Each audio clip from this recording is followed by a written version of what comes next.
Hi my dear students, welcome to MTM Campus Education channel.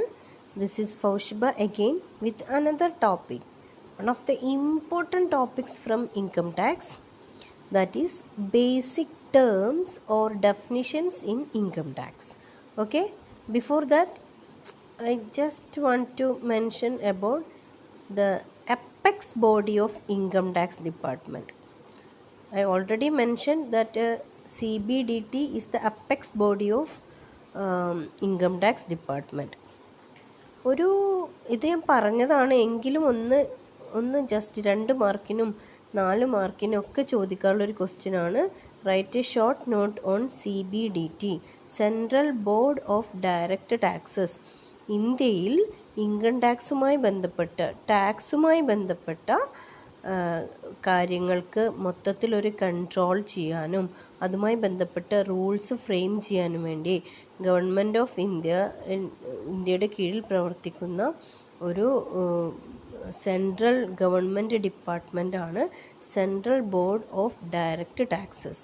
ഇതിന് supreme authority of income tax act എന്നാണ് പറയുക. അതേപോലെ തന്നെ ഇതാണ് ഇൻകം ടാക്സിൻ്റെ അപ്പെക്സ് ബോഡി. ഇതിൻ്റെ ഫങ്ഷൻസും അതിൻ്റെ മറ്റ് ഫീച്ചേഴ്സൊക്കെ നമ്മൾക്ക് ഒരുപാട് പഠിക്കാനുണ്ട്. അത് നമുക്ക് നെക്സ്റ്റ് ക്ലാസ്സിൽ പറയാം. നെക്സ്റ്റ് ക്ലാസ്സിൽ ഏതെങ്കിലും ഒരു ക്ലാസ്സിൽ പറയും, ഈ ചാപ്റ്റർ കഴിയുന്നതിന് മുന്നേ. ഓക്കെ, ഇപ്പം നമ്മൾ പഠിക്കാൻ പോകുന്നത് important definitions or basic terms of income tax. Okay, income ടാക്സിൻ്റെ ബേസിക് ടേംസ് ആണ്. 10 ബേസിക് ടേംസ് ആണ് നമുക്ക് പഠിക്കാനുള്ളത്. അതിൽ 1-2 എണ്ണം ഇന്ന് പറയാം. ഓക്കെ, ഒരുമിച്ച് പറഞ്ഞ് നിങ്ങളെ കൺഫ്യൂഷൻ ആക്കണ്ടെന്ന് വിചാരിച്ചിട്ടാണ് കുറച്ച് പറയുന്നത്. ബേസിക് ടേംസ് ആണ് ഈ ഇൻകം ടാക്സ്. അതേപോലെ തന്നെ ലോ വരുന്ന ഏത് പേപ്പർ ആയിക്കോട്ടെ, അതിപ്പോൾ നിങ്ങൾ ബിസിനസ് റെഗുലേഷൻ പഠിച്ചിട്ടുണ്ടാവും, അതേപോലെ തന്നെ കോർപ്പറേറ്റ് റെഗുലേഷൻസ് പഠിച്ചിട്ടുണ്ടാവും. അതിലൊക്കെ ഒരുപാട് സെക്ഷൻസ് നമുക്ക് പഠിക്കാണ്ട്. അതേപോലെ തന്നെ ഇൻകം ടാക്സിൻ്റെ ഈ 10 ടേംസിനും എന്തുണ്ട്, സെക്ഷൻസ് ഉണ്ട്. ആ സെക്ഷൻസ് ഓർത്തിരിക്കണം. ഇൻകം ടാക്സിൻ്റെ ആക്ട് പ്രകാരം ഇൻകം എന്ന് പറഞ്ഞാൽ എന്തൊക്കെയാണ്, ഇൻകം ടാക്സിൻ്റെ പരിധിയിൽ ഉൾപ്പെടുന്ന ഇൻകങ്ങൾ എന്തൊക്കെയാണെന്നാണ് ഈ സെക്ഷൻ 224 ഇൻകത്തെക്കുറിച്ച് പറയുന്നത്. അതിൽ first one profit or gains. നമുക്കിത് ഒരൊറ്റ ഹെഡായിട്ട് പഠിക്കാനുണ്ട്. PGBP എന്ന് പറഞ്ഞിട്ട് പഠിക്കാനുണ്ട്. ആ പ്രോഫിറ്റ് ഓർ ഗെയിൻസ് എന്ന് പറഞ്ഞു കഴിഞ്ഞാൽ നമ്മളിപ്പോൾ ഡോക്ടർ, എൻജിനീയേഴ്സ്, അഡ്വക്കേറ്റ്സ് ഇവരൊക്കെ പ്രൊഫഷണൽസ് ആണ്. അവർക്ക് കിട്ടുന്ന ഇൻകം, ഫീസാണ്. അതൊക്കെ നമ്മളുടെ ഈ ഗെയിൻസിലാണ് പെടുക. ഓക്കെ, അതേപോലെ ചെറുതും വലുതുമായ കുറേ ബിസിനസ് ഉണ്ടാവും. ആ ബിസിനസ്സിന് കിട്ടുന്ന ലാഭത്തെ പ്രോഫിറ്റ്സ് എന്നാണ് പറയാം. അപ്പോൾ പ്രോഫിറ്റ് ആൻഡ് ഗെയിൻസ് ആണ് ഫസ്റ്റ് കാറ്റഗറിയിൽ പെടുന്നത്. ഞാൻ പറഞ്ഞല്ലോ, പ്രൊഫഷണൽസിന് കിട്ടുന്നത് ഗെയിൻസ് ആണ്. ഇത് PGBP എന്ന് പറഞ്ഞിട്ട് നമുക്ക് പഠിക്കാനുണ്ട്. ഓക്കെ, അപ്പോൾ കൂടുതൽ പറയണ്ടല്ലോ, ബാക്കിയൊക്കെ നമുക്ക് ആ ചാപ്റ്റർ എടുക്കുമ്പോൾ പറയാം. First one is profits or gains കേട്ടോ. സെക്കൻഡ് വൺ ആണ് ഡിവിഡൻഡ് ഓർ ഇൻട്രസ്റ്റ്. ഒരു ഫേമിൻ്റെ വേറൊരു ഫേമിൻ്റെ ഷെയർ ക്യാപിറ്റൽ അല്ലെങ്കിൽ ഷെയർ വാങ്ങുന്നതിലൂടെ അവർക്ക് അതിൻ്റെ ലാഭവിഹിതത്തിന് അവകാശികളാണ്. ലാഭവിഹിതം കിട്ടിക്കഴിഞ്ഞാൽ ഡിവിഡൻഡ് എന്നും, അതേപോലെ തന്നെ വേറെ ഏതെങ്കിലും വിധത്തിൽ ഇൻട്രസ്റ്റ് നമ്മൾക്ക് ഇങ്ങോട്ട് ഫിക്സഡ് ഡെപ്പോസിറ്റിന് മേലെയോ അങ്ങനെ ഏതെങ്കിലും ഇൻട്രസ്റ്റ് കിട്ടുവാണെങ്കിൽ ആ ഇൻട്രസ്റ്റും ഈ കാറ്റഗറിയിൽ ഇൻകത്തിൽ ഉൾപ്പെടും. അടുത്തതാണ് voluntary contributions received by charitable trust, scientific research and associations, scientific research association, sports association etcetera. അപ്പോൾ ഈ ചാരിറ്റബിൾ ട്രസ്റ്റ്, സയൻറ്റിഫിക് റിസർച്ച് ഇവർക്കൊക്കെ കിട്ടുന്ന വോളണ്ടറി കോൺട്രിബ്യൂഷൻസ്. അപ്പം ഞാൻ ആദ്യമേ പറയട്ടെ, ഇതെല്ലാം ഇൻകത്തിൻ്റെ കാറ്റഗറിയിൽ ഉൾപ്പെടുന്നതാണെങ്കിലും ഇതിൽ തന്നെ പല പരിധികളും പല എക്സംഷൻസും പറഞ്ഞിട്ടുണ്ട് പ്രത്യേകം. അപ്പോൾ ഇതൊക്കെ ആ കാറ്റഗറിയിൽ ഉൾപ്പെടുന്നതാണെങ്കിലും ഇതിൻ്റെ മുഴുവൻ ഇൻകവും ടാക്സബിൾ ആണെന്ന് പറയാൻ പറ്റില്ല. ടാക്സബിൾ എന്ന് പറഞ്ഞാൽ എന്താണ്, ടാക്സിൻ്റെ ടോട്ടൽ ഇൻകം കാണാൻ പരിഗണിക്കുന്ന ഇൻകത്തെയാണ് ടാക്സബിൾ ഇൻകം എന്ന് പറയുക. ആ taxable income fully taxable income ആവണമെന്നില്ല. ഇതിൽ തന്നെ എന്ത് പറഞ്ഞിട്ടുണ്ടാവും, ചില പരിധികൾ പറഞ്ഞിട്ടുണ്ടാവും, ചില പേഴ്സൻറ്റേജ് പറഞ്ഞിട്ടുണ്ടാവും. ചിലത് 100% ഒഴിവാക്കിയിട്ടുണ്ടാവും, ചിലതിൻ്റെ 50% അങ്ങനെ. ഓക്കെ, അടുത്തത് സാലറി, അലവൻസസ് ആൻഡ് പെർക്യൂസിറ്റ്സ്. അടുത്ത ഫസ്റ്റ് ഹെഡാണ് സാലറി എന്ന് പറഞ്ഞാൽ ഇൻകം ഫ്രം സാലറി. അപ്പോൾ സാലറി എന്ന് വെച്ചാൽ നമുക്ക് ശമ്പളം കിട്ടുക, അതിൽ തന്നെ പല അലവൻസുകൾ ഉണ്ടാവും. ഇപ്പോൾ ഹൗസ് റെൻറ്റ് അലവൻസ്, അതേപോലെ തന്നെ സ്റ്റുഡൻസിൻ്റെ എഡ്യൂക്കേഷൻ അലവൻസ്, അല്ലെങ്കിൽ travelling allowance, city compensation allowance, അങ്ങനെ പറഞ്ഞ പല അലവൻസുകൾ ഈ ബേസിക് സാലറിക്ക് പുറമേ നമ്മൾക്ക് കിട്ടും. ഡിയർനെസ് അലവൻസ്, ഓക്കെ, DA എന്നൊക്കെ പറഞ്ഞിട്ട്, അതാണ് സാലറിയും പിന്നെ അലവൻസ്. അതിന് പുറമെ ഈ സാലറിക്കും അലവൻസസിനും പുറമെ കിട്ടുന്ന മറ്റ് ആനുകൂല്യങ്ങളെയാണ് പെർക്യൂസിറ്റ്സ് എന്ന് പറയുക. പെർക്യൂസിറ്റ്സ്. ആ പേര് കേട്ടിട്ട് നിങ്ങൾ ടെൻഷൻ അടിക്കേണ്ട, ഇതൊക്കെ വളരെ ഡീറ്റെയിൽ ആയിട്ട് പറയും. Anyway, salary, allowances, perquisites. അടുത്തതാണ് ക്യാപിറ്റൽ ഗെയിൻ. ക്യാപിറ്റൽ ഗെയിൻ എന്ന് പറഞ്ഞു കഴിഞ്ഞാൽ ലോങ് ടേമും ഷോർട്ട് ടേമുമായിട്ട് നമ്മുടെ കയ്യിലുള്ള സ്വത്തുവകകൾ ഉണ്ടാവില്ലേ, അതിൻ്റെ മേലെ നമ്മൾ ചില ഇക്വേഷൻസും കാൽക്കുലേഷൻസും വെച്ചുകൊണ്ട് നമ്മൾ എന്ത് ചെയ്യും, അതിൽ നിന്ന് കിട്ടിയ നേട്ടങ്ങൾ ഉണ്ടാവും. ആ നേട്ടങ്ങളെയാണ് ക്യാപിറ്റൽ ഗെയിൻ എന്ന് പറയുന്നത്. ഇപ്പം നമ്മൾ താമസിക്കാൻ ഒരു വീടുണ്ടാവും, അതിന് പുറമെ നമ്മുടെ ഉടമസ്ഥയിൽ വേറെ കുറേ വീടുകളുണ്ടെങ്കിൽ അതിൽ നിന്ന് കിട്ടുന്നത്, അത് വിറ്റ് കഴിഞ്ഞാൽ, അങ്ങനെ പല രീതിയിലും നമ്മൾക്ക് വേറെ കുറേ സ്വത്തുവകകൾ, കാറുകൾ, അങ്ങനെ നമ്മൾക്കുണ്ടാവുന്ന മറ്റ് അസറ്റുകൾ ഉണ്ടാവില്ലേ, ആ അസറ്റിൻ്റെ ട്രാൻസ്ഫറുമായിട്ട് വിറ്റ് കഴിഞ്ഞാൽ അസറ്റിൻ്റെ ട്രാൻസ്ഫറുമായി ബന്ധപ്പെട്ട അസറ്റിൻ്റെ, പ്രത്യേകിച്ച് പറയുകയാണെങ്കിൽ ഫിക്സഡ് അസറ്റിൻ്റെ കൈമാറ്റം ചെയ്യുന്നതിലൂടെ കിട്ടിയ ലാഭത്തെയാണ് എന്തെന്ന് പറയുന്നത്, ക്യാപിറ്റൽ ഗെയിൻസ് എന്ന് പറയുക. അതും ഒരു ഫോർമുല വെച്ച് പരിധികളൊക്കെ വെച്ചിട്ടാണ്. അടുത്തത് winning of lotteries, races, card games etcetera. ഇപ്പോൾ ലോട്ടറിയിൽ നിന്ന് കിട്ടിയ വരുമാനം, ലോട്ടറിയിൽ നിന്ന് ഏത് ലോട്ടറി കിട്ടിക്കഴിഞ്ഞാലും ആ ലോട്ടറി ഇപ്പോൾ ചെറിയ എമൗണ്ട് ഒന്നാണെങ്കിലും വളരെ ചെറിയ എമൗണ്ട് ആണെങ്കിൽ ഉണ്ടാവില്ല, അല്ലാതെ ഒരു പരിധിയുണ്ട്, ആ പരിധിക്ക് അപ്പുറത്താണ്. ഇപ്പോൾ 1 ലക്ഷം രൂപ നമുക്ക് ലോട്ടറി കിട്ടിക്കഴിഞ്ഞാൽ നമ്മുടെ കയ്യിൽ 65,000 രൂപ കിട്ടുള്ളൂ എന്ന് പറയും.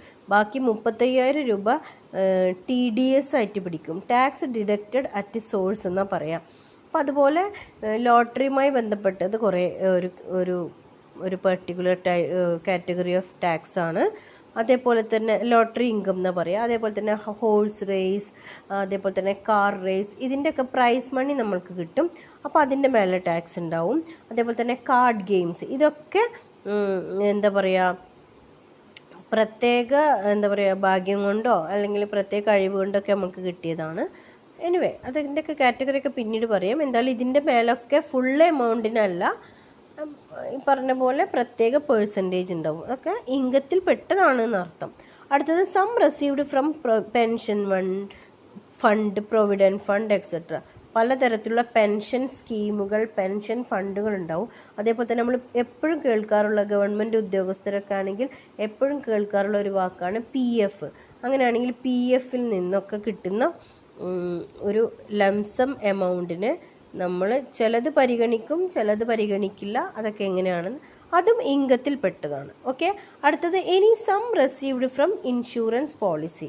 ഇൻഷുറൻസിൻ്റെ കാര്യം പ്രത്യേകം പറയുകയാണെങ്കിൽ majority of insurance policies are tax free or exempted ആണ്.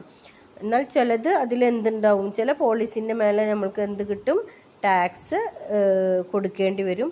ചിലത് ടാക്സ് ഡിഡക്ഷൻ കിട്ടും, അല്ലെങ്കിൽ എക്സംഷൻ കിട്ടും. അങ്ങനെ കുറേ നമ്മളെ പലപ്പോഴും പല ഇൻഷുറൻസ് ഏജൻസൊക്കെ നമ്മളെ സമീപിക്കണം തന്നെ ഇതിലേക്ക് അടക്കുന്ന നിങ്ങളുടെ പോളിസി പ്രീമിയം എമൗണ്ട്, അങ്ങനെ ഓരോ മാസം അടക്കേണ്ട തുകക്കൊക്കെ ടാക്സിൽ നിന്നും ഡിഡക്ഷൻ കിട്ടും, അപ്പോൾ നിങ്ങൾക്ക് ബെനിഫിഷ്യൽ ആണെന്നൊക്കെ പറഞ്ഞിട്ടാണ് പലപ്പോഴും നമ്മളെ വന്ന് സമീപിക്കാറല്ലേ. എനിവേ, അപ്പോൾ ഇൻഷുറൻസിൻ്റെ പോളിസിയിൽ നിന്നും നമ്മൾക്ക് കിട്ടിയ എമൗണ്ട്, ഇതൊക്കെയാണ് ഇൻകം.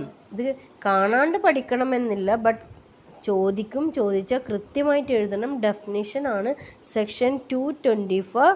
പ്രധാനമായിട്ടും profit or gains, dividend or interest, voluntary contribution, salary, allowance, perquisite, capital gain, winning of lotteries, races, card games, sum received from pension fund or provident fund and any sum received from insurance policies. മനസ്സിലായെന്ന് വിചാരിക്കുന്നു. അടുത്തത് ഇനി നമ്മൾ ഈ income tax എവിടൊക്കെ നമ്മൾ പഠിക്കുന്നു അന്ന് മുതൽ എപ്പോഴും നമുക്ക് കേൾക്കാനുള്ള ഒരു 2-3 ടേംസ് ആണ് assessment year, current year and previous year. 3 ഇയേഴ്സാണ് assessment year, current year, previous year. ഒരു കാര്യം മനസ്സിലാക്കുക, നോർമലി അസസ്മെൻറ്റ് ഇയറും കറൻറ്റ് ഇയറും ഒന്നാകും. നോർമൽ കേസിൽ അസസ്മെൻറ്റ് ഇയറും കറൻറ്റ് ഇയറും ഒന്നായിരിക്കും. ഇനി ഇതിന് മുന്നേ ഒരു കാര്യം പറയട്ടെ, എങ്ങനെയാണ് ഇൻകം ടാക്സിൽ നമ്മൾ ടാക്സ് കൊടുക്കുന്നത്, എപ്പോഴാണ് കൊടുക്കുന്നത്, എങ്ങനെയാണെന്നുള്ളത് അതിൻ്റെ കാൽക്കുലേഷനാണ്. എപ്പോഴാണ് കൊടുക്കുക, അതായത് ഈ വർഷം ഉണ്ടായ ഇൻകത്തിൻ്റെ ടാക്സ് നമ്മൾ കൊടുക്കുക ഈ ഫിനാൻഷ്യൽ ഇയർ അവസാനിച്ച പിറ്റേ ദിവസം മുതലാണ്. ഓക്കെ, അതായത് ഇൻകം ടാക്സ് ആക്ട് പ്രകാരം ഒരു ഫിനാൻഷ്യൽ ഇയറാണ് അവരുടെ ഒരു ഇയറായിട്ട് കണക്കാക്കുക.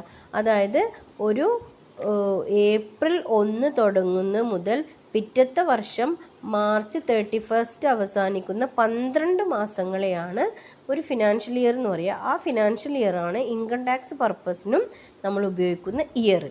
അങ്ങനെയാണെങ്കിൽ ഇനി കറൻറ്റ് ഇയർ എന്താണ്, അസസ്മെൻറ്റ് ഇയർ എന്താണ്? ഓക്കെ, കറൻറ്റ് ഇയർ എന്ന് വെച്ചാൽ എന്താ? കറൻറ്റ് ഇയർ എന്ന് വെച്ചാൽ ഇപ്പോൾ ഏത് ഇയറാണ്, നമ്മൾ ഏത് ഫിനാൻഷ്യൽ ഇയർ ആണോ അതാണ് കറൻറ്റ് ഇയർ. ഇപ്പോഴത്തെ ഫിനാൻഷ്യൽ ഇയർ ഏതാണ്? 1 ഏപ്രിൽ 2020 ടു 31 മാർച്ച് 2021. അപ്പോൾ ഈ കറൻറ്റ് ഇയർ അവസാനിച്ചിട്ടില്ല.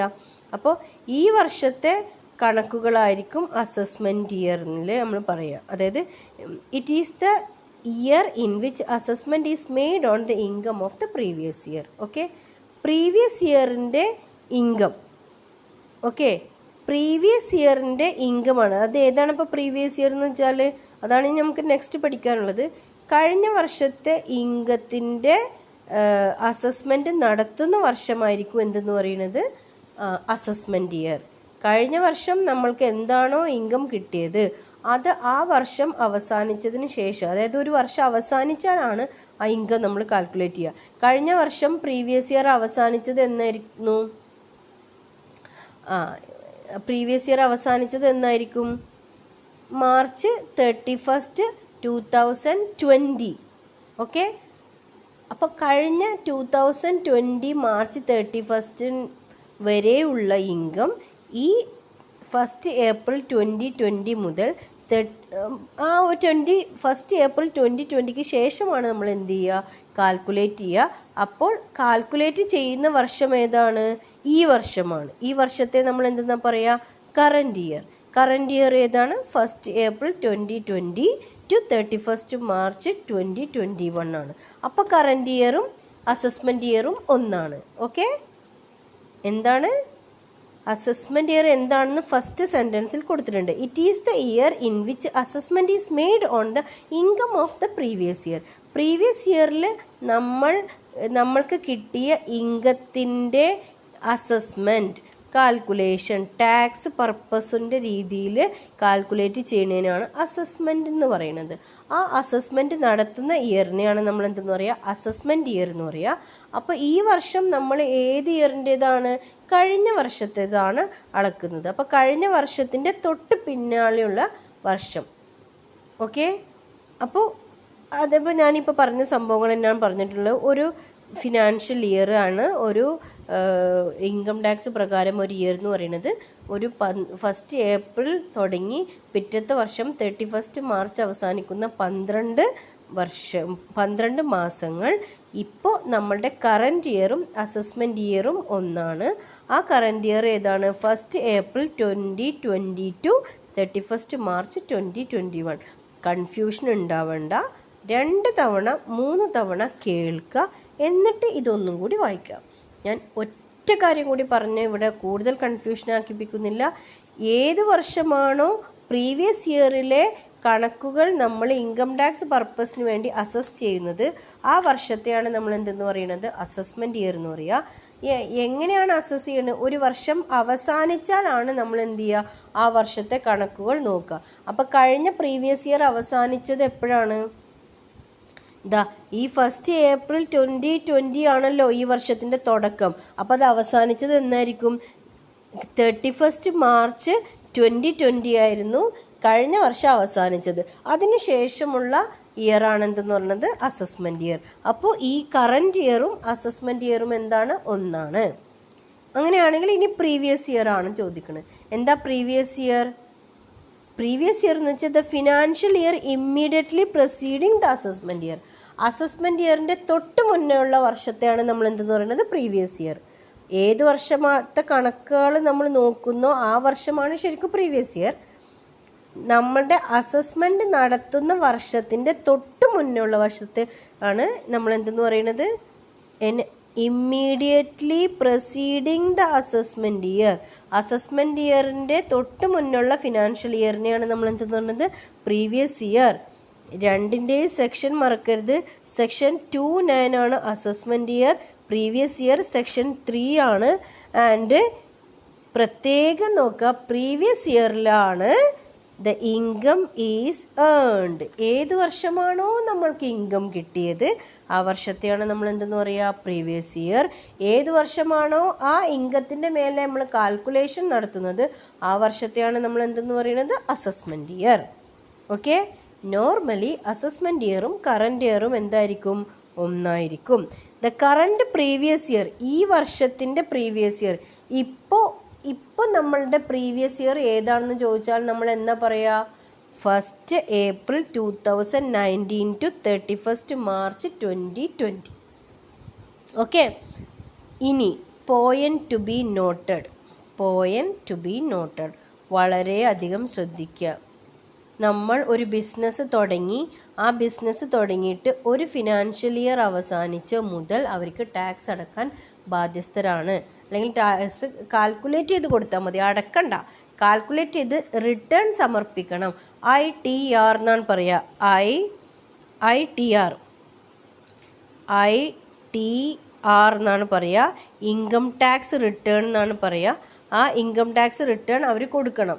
ചിലപ്പോൾ അവർക്ക് ടാക്സ് അടക്കേണ്ടി വരില്ല, അടക്കേണ്ടി വന്നില്ലെങ്കിലും റിട്ടേൺ സമർപ്പിക്കണം. ഓക്കെ, അപ്പോൾ ഞാൻ ചോദിക്കുകയാണ് ഒരു കാര്യം, ഈ പ്രീവിയസ് ഇയറുമായി ബന്ധപ്പെട്ട് പറയേണ്ടത് എന്താണെന്ന് വെച്ചാൽ, ഒരു ബിസിനസ് കഴിഞ്ഞ ഫിനാൻഷ്യൽ ഇയറിൽ എന്താണോ സ്റ്റാർട്ട് ചെയ്തത് ആ സ്റ്റാർട്ട് ചെയ്ത അന്ന് മുതൽ ആണ് പ്രീവിയസ് ഇയർ തുടങ്ങുന്നത്. ഞാനൊരു ഡേറ്റ് പറയുന്നു, ഇത് നോക്കൂ. In case of A newly setup business, പുതുതായി തുടങ്ങിയ ഒരു ബിസിനസ്സിനെ സംബന്ധിച്ചിടത്തോളം or A new source of income, കഴിഞ്ഞ വർഷം അതിൻ്റെ മുന്നത്തെ പ്രാവശ്യം തുടങ്ങിയെങ്കിലും ഇൻകം കിട്ടി തുടങ്ങിയത് കഴിഞ്ഞ പ്രീവിയസ് ഇയറിലെ ഒരു ഡേറ്റിലാണെങ്കിൽ the previous year starts from the date of setting up of the new business. എന്നാണോ ന്യൂ ബിസിനസ് തുടങ്ങിയത് അന്ന് മുതലാണ് നമ്മൾക്ക് എന്ത് ചെയ്യണത് ഈ പ്രീവിയസ് ഇയർ സ്റ്റാർട്ട് ചെയ്യണത്. സപ്പോസ് നിങ്ങൾ നോക്കുക, കഴിഞ്ഞ പ്രീവിയസ് ഇയറിൽ 1/12/2019 നമ്മളൊരു ബിസിനസ് സ്റ്റാർട്ട് ചെയ്തതെന്ന് വിചാരിക്കാം. ഓക്കെ, 1/12 ഡിസംബർ 2019 ഈ ഡിസംബർ 2019 എന്ന് പറഞ്ഞാൽ നമ്മളുടെ പ്രീവിയസ് ഇയറിൻ്റെ ഉള്ളിൽ പെടുന്ന വർഷമാണല്ലോ. കണ്ട, 1st April 2019 മുതൽ 31st March 2020 വരെയാണ്. അങ്ങനെയാണെങ്കിൽ ഇൻകം ടാക്സ് ഇവരുടെ പ്രീവിയസ് ഇയർ സ്റ്റാർട്ട് ചെയ്യുന്നത് income tax calculation point of വ്യൂവിൽ ഇവരുടെ പ്രീവിയസ് ഇയർ സ്റ്റാർട്ട് ചെയ്യുന്നത് എന്നാണ് 1/12/2019 മുതലാണ്. ഓക്കെ, കാരണം ഇവർ ബിസിനസ് സ്റ്റാർട്ട് ചെയ്തത് അന്നാണ്. ഓക്കെ, അപ്പോൾ പ്രീവിയസ് ഇയറിനേക്കാൾ മുന്നുള്ളൊരു ഇയറിലാണ് തുടങ്ങിയെങ്കിൽ പ്രീവിയസ് ഇയർ തുടങ്ങുന്നത് 1st April 2019 മുതൽ തന്നെയാണ് തുടങ്ങുന്നത്. എന്നാൽ ഈ കഴിഞ്ഞ പ്രീവിയസ് ഇയറിൽ വേറെ ഈ ബിഗിനിങ് ഡേറ്റ് അല്ലാത്ത വേറെ ഏതെങ്കിലും ഒരു ഡേറ്റിലാണ് ഇവർ ബിസിനസ് തുടങ്ങിയിട്ടുണ്ടെങ്കിൽ ആ ഡേറ്റ് മുതലാണ് അവരുടെ പ്രീവിയസ് ഇയർ ആരംഭിക്കുക എന്നർത്ഥം. അപ്പോൾ ഇവർക്ക് എത്ര മാസം ഉണ്ട്? പ്രീവിയസ് ഇയർ എന്ന് പറയുന്നത് എത്ര മന്തായിരിക്കും? ഡിസംബർ, ജനുവരി, ഫെബ്രുവരി, മാർച്ച്, 4 മാസമേ അവരുടെ പ്രീവിയസ് ഇയറിൽ ഇവർക്ക് ബിസിനസ് ഓപ്പറേഷൻ ഉണ്ടായിട്ടുണ്ടാവുള്ളൂ. അപ്പോൾ ഇത്രയും കാര്യങ്ങൾ പറഞ്ഞത് ഞാൻ കൂടുതലൊന്നും പറയണില്ല കേട്ടോ. കൂടുതൽ പറഞ്ഞ് നിങ്ങളെ കൺഫ്യൂഷൻ ആക്കണ്ടെന്ന് വെച്ചിട്ടാണ് ഞാൻ 3 കാര്യങ്ങളെ പറഞ്ഞിട്ടുള്ളൂ. ഇൻകം ടാക്സ് ആക്ട് പ്രകാരം എന്താണ് ഇൻകം? പ്രധാനമായിട്ടും നമ്മളുടെ ഈ ഹെഡുകൾ 5 ഹെഡുകൾ ഉണ്ടല്ലോ. ഫസ്റ്റ് ഹെഡ് എന്താ പറഞ്ഞിട്ടുള്ളത്? സാലറി, ഹൗസ് പ്രോപ്പർട്ടി, അതേപോലെ തന്നെ PGBP, അതേപോലെ തന്നെ capital gain, other sources.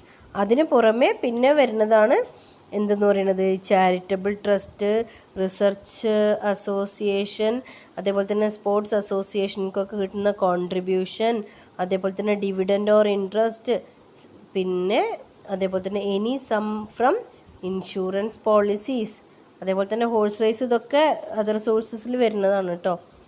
Anyway ഇത് അങ്ങനെ ഉണ്ട് പഠിക്കുക. നെക്സ്റ്റ് വരുന്നത് അസസ്മെൻറ്റ് ഇയർ ആണ്. വളരെ നന്നായി മനസ്സിലാക്കേണ്ടതാണ് ഈ അസസ്മെൻറ്റ് ഇയർ എന്താണെന്ന്. അസസ്മെൻറ്റ് ഇയർ എന്ന് വെച്ചാൽ എന്താണ്? പ്രീവിയസ് ഇയറിലെ ഇൻകം അസസ് ചെയ്യുന്ന വർഷത്തെയാണ് നമ്മൾ എന്തെന്ന് പറയുന്നത്? അസസ്മെൻറ്റ് ഇയർ എന്ന് പറയുക. ഈ അസസ്മെൻറ്റ് ഇയർ എന്ന് വെച്ചാൽ 12 മാസം അടങ്ങിയ ഒരു 1 ഇയറാണ്. നോർമലി ഒരു ഫിനാൻഷ്യൽ ഇയർ ആണ്. ഇപ്പം നടക്കുന്ന ഫിനാൻഷ്യൽ ഇയർ എന്താണോ അപ്പോഴാണ് നമ്മൾ കഴിഞ്ഞ വർഷത്തെ ഇൻകത്തിൻ്റെ അസസ്മെൻറ്റ് നടത്തുക. അതുകൊണ്ട് ഇപ്പോഴത്തെ കറൻറ്റ് ഇയർ എന്ന് പറയുന്നത് 1 ഏപ്രിൽ 2020 മുതൽ 31 മാർച്ച് 2021 വരെയാണ്. ഈ വർഷം തന്നെയാണ്, ഈ ഒരു ഫിനാൻഷ്യൽ ഇയർ തന്നെയാണ് നമ്മൾ എന്തെന്ന് പറയുന്നത്? ഇപ്പോഴത്തെ അസസ്മെൻറ്റ് ഇയർ. ഇനി അപ്പോൾ പ്രീവിയസ് ഇയർ എന്താണ്? ഏത് ഇയറിലാണോ ഇൻകം ഏൺ ചെയ്തത് ആ വർഷത്തെയാണ് നമ്മൾ പ്രീവിയസ് ഇയർ എന്ന് പറയുക. അല്ലെങ്കിൽ അതിൻ്റെ ഒരു definition, A financial year immediately preceding the assessment year ആണ്. അസസ്മെൻറ്റ് ഇയറിൻ്റെ തൊട്ട് മുന്നേ ഉള്ള ഫിനാൻഷ്യൽ ഇയറിനെയാണ് നമ്മൾ എന്തെന്ന് പറയുന്നത്? പ്രീവിയസ് ഇയർ എന്ന് പറയുക. ഇപ്പോഴത്തെ പ്രീവിയസ് ഇയർ എന്ന് വെച്ചാൽ ഈ വർഷത്തിൻ്റെ തൊട്ട് മുന്നത്തെ വർഷം, 1 ഏപ്രിൽ 2019 to 31 മാർച്ച് 2020 വരെയാണ്. അവിടെയാണ് ഇൻകം ഏൺ ചെയ്യുന്നത്. ഏതെങ്കിലും ഒരു ബിസിനസ് അല്ലെങ്കിൽ വേറെ ഏതെങ്കിലും സ്ഥാപനങ്ങൾ പ്രീവിയസ് ഇയറിൻ്റെ ഏതെങ്കിലും ഒരു വർഷമാണ് ബിസിനസ് അല്ലെങ്കിൽ അവരുടെ പ്രവർത്തനം ആരംഭിക്കുന്നതെങ്കിൽ അന്ന് മുതലാണ് അവർ പ്രീവിയസ് ഇയർ എന്ത് ചെയ്യുന്നത്? സ്റ്റാർട്ട് ചെയ്യുന്നത്. ഫോർ എക്സാമ്പിൾ പറഞ്ഞു, 1 ഡിസംബർ 2019 സ്റ്റാർട്ട് ചെയ്യണമെങ്കിൽ അന്നായിരിക്കും ആ സ്ഥാപനത്തിൻ്റെ പ്രീവിയസ് ഇയർ സ്റ്റാർട്ട് ചെയ്യുന്നത്. അപ്പോൾ കൺഫ്യൂഷൻ ഇല്ലാതെ ഈ കാര്യങ്ങൾ മനസ്സിലായി എന്ന് വിചാരിക്കുന്നു. Thank you.